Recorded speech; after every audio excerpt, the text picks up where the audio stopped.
Hello everyone and welcome back to the MySpace podcast. I'm your host Miley, and today I will be reviewing the book Water's Wrath by Elise Kova. This is book 4 of the Awakens series.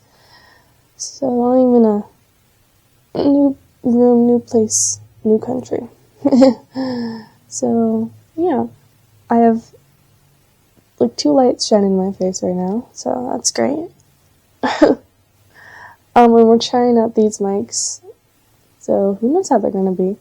And I'm also really tired, even though I didn't sleep for like over 24 hours, but I got like 12 hours of sleep last night, so that's nice.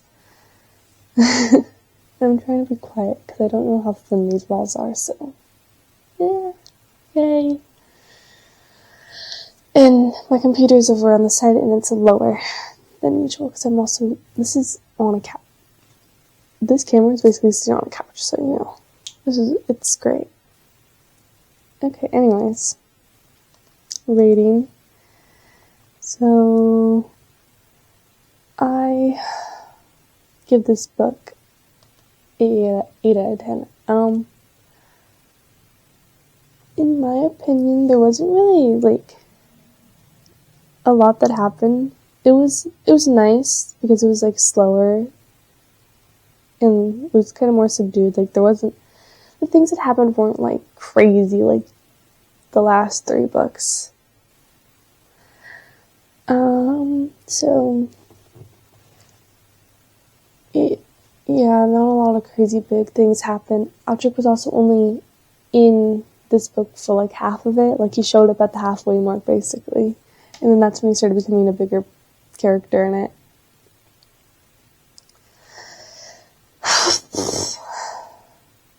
Plot/storyline.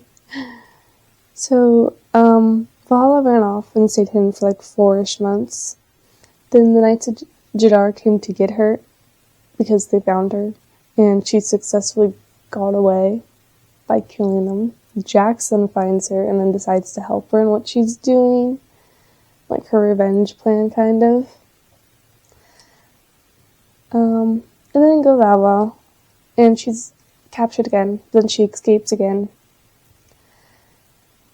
And her whole plan was to stay far away from the south, but then she kind of just went back to the south because she needs to talk to somebody. She needs to talk to the Minister of Sorcery, Victor.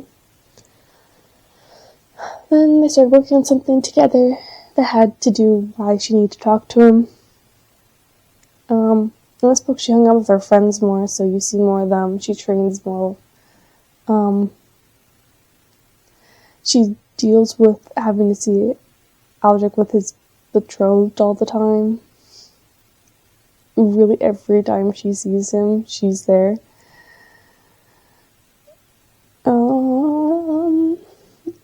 She starts to set boundaries, and with him is one of them that she does, and it's really because she doesn't want to become another woman, which, honestly, yeah, that makes sense. Then something sad happens, then something bad, and then this book ends in turmoil. So yeah. There's not a lot to these notes, I'm going to be completely honest. I was really tired. So Valhalla. She seemed to be more sure of herself in this book. Like, she knows what she wants and she sets boundaries. She hates lying, but she ends up having to lie to her friends about things, which is, like, great for her. She's all like, I don't want to lie and I hate lying, but I have to lie to them about this because I can't tell them. Again, the boundaries. I think the boundaries are a good thing because that's her help figuring out who she is and stuff. So, yeah, there's really not a lot. Awakens, he's trying to do better. So in the end of the 3rd book, there was a time when he tried to change. Well, he was trying to change. So now in this book, it's him trying even harder to change. Like, at first he was trying for himself, but then he did it because he wanted to start doing it for himself. So she was doing it for her and then for himself. Yeah. So part of that is like he's getting himself off alcohol because he's kind of an alcoholic and depends on alcohol. So, but you don't see that, you just hear about it. He gets to be a little more emotional in this book too. Like he has this whole point where he just breaks. So, you know, it's kind of nice to see that. Because he holds everything inside. The crystals are the crystal cavern. Because, yeah. So these crystals basically hold the powers of the god. Touching them can even turn you like mad, crazy, evil type thing. The power within the crystal cavern can basically make you into a demigod, so like you really have the power to do anything. The windbreakers are immune to the taint, and they can also take off the taint too and make it so other people can touch the crystals and not get tainted from them and use them. Yeah, there you go. Not to the spoilers. So, in the third book, Valhalla gets the axe, which is a crystal weapon, and she has the crystal weapon, the axe. She brings it to Victor. He tells her he has this plan to bring, like, peace and really to make it so people don't fear sorcerers anymore, I guess. He starts teaching her how to use her magic to make it so, you know, people are allowed to touch the crystals without getting tainted. And then she ends up telling him about her bond with the object because he could feel the taint coming down their bond. But her telling him was a bad idea because it turns out he's actually a bad guy. And he actually wants the power in the crystal cavern, not to destroy it, because that's what he said, he wanted to destroy it. But he doesn't want to destroy it, he wants to use it. Now, before they figure out he's evil, though, Balder falls ill with the autumn fever, which can kill people. So basically, it's just this disease that makes you cough up blood, and once you cough up blood, there's not a lot of chance you're going to survive. Valhalla tries to save him, and she has a lot of hope that he'll live, but then he succumbs to the disease. That it just breaks both her and Algic. But like, why did he have to die? Like, I actually hate that. He was such a nice character. What's the whole point with having him die? I don't understand. I really don't.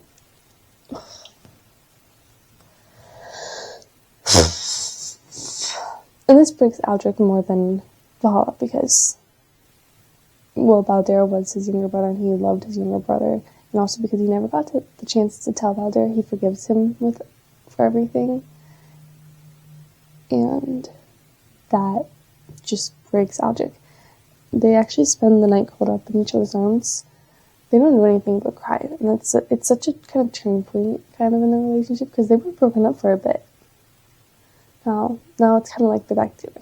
There's been some stuff before this though, because Vala was trying to help Balder, but now you kind of get one of the bigger turning points.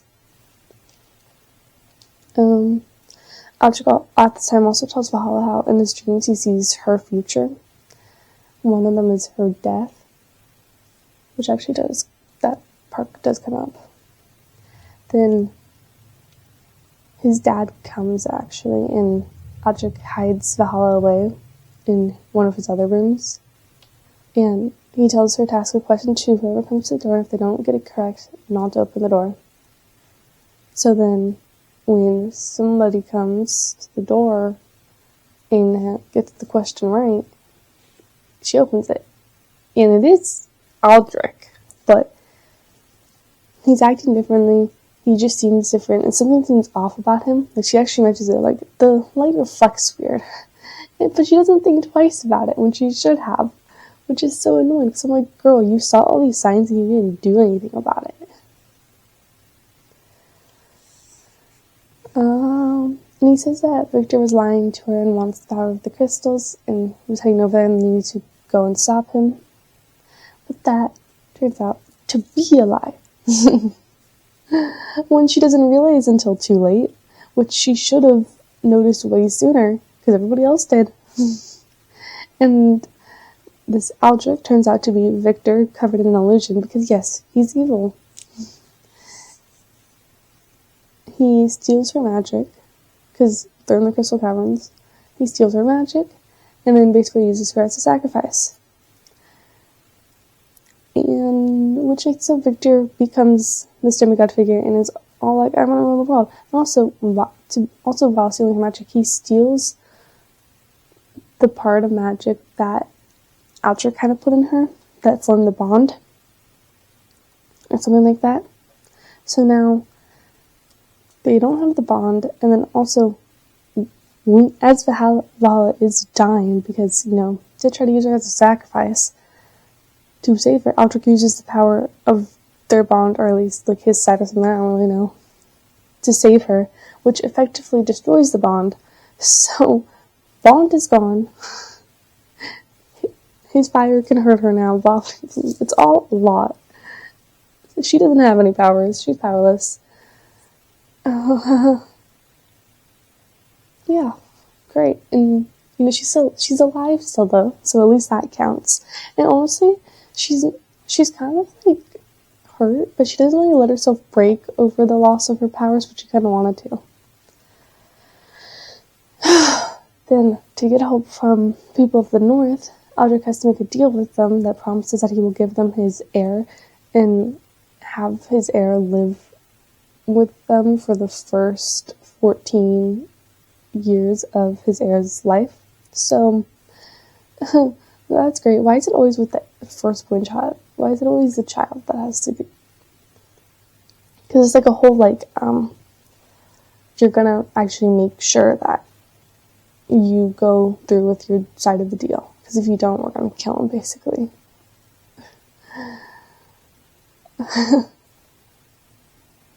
Valhalla is actually the one who says yes to this deal, because she knows that they need them. And then Aldrich goes with her.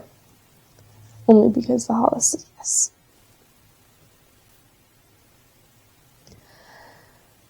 Then,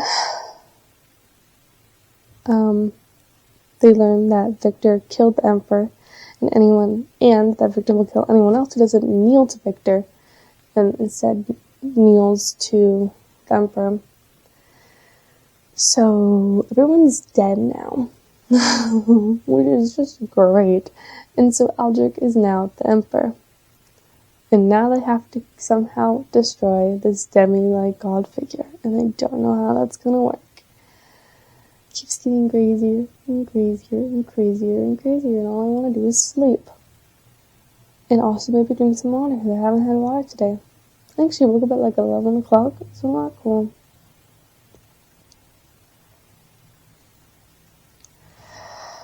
So yeah, that was Water's Wrath. The next book is called Crystal something. I don't really remember. Anyways, that's it. Yeah, thanks for watching and listening, and have a good rest of your day, night, week, month, year, life. Thank you, and goodbye.